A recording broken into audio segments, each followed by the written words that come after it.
The Giving Tree by Shel Silverstein.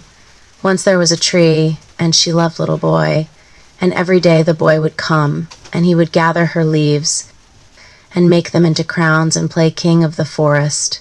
He would climb up her trunk, and swing from her branches, and eat apples, and they would play hide-and-go-seek.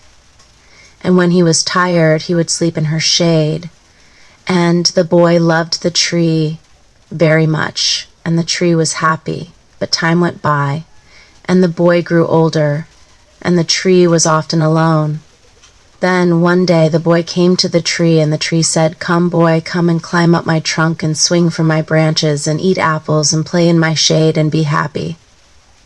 "I am too big to climb and play," said the boy. "I want to buy things and have fun.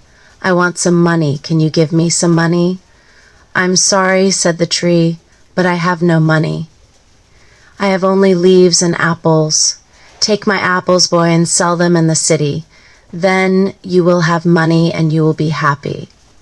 And so the boy climbed up the tree and gathered her apples and carried them away. And the tree was happy, but the boy stayed away for a long time, and the tree was sad.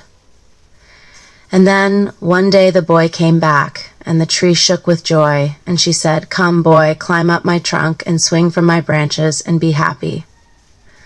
"I am too busy to climb, tree," said the boy. "I want a house to keep me warm," he said.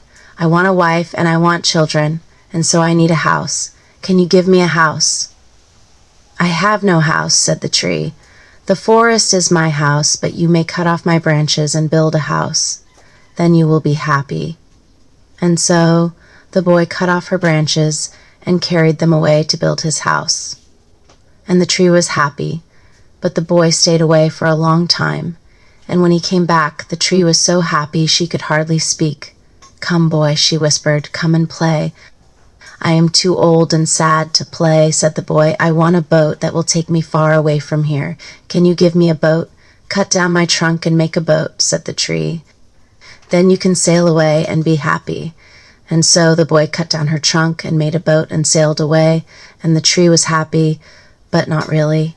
And after a long time, the boy came back again. "I am sorry, boy," said the tree, "but I have nothing left to give you. My apples are gone. My teeth are too weak for apples," said the boy. "My branches are gone," said the tree. "You cannot sing on them. I am too old to sing on branches," said the boy. "My trunk is gone," said the tree. "You cannot climb." "I am too tired to climb," said the boy. "I am sorry," sighed the tree. "I wish that I could give you something, but I have nothing left. I am just an old stump. I am sorry." "I don't need very much now," said the boy, "just a quiet place to sit and rest." "I am very tired." "Well," said the tree, straightening herself up as much as she could, "well, an old stump is good for sitting and resting. Come, boy, sit down." Sit down and rest, and the tree was happy, and the boy did. The end.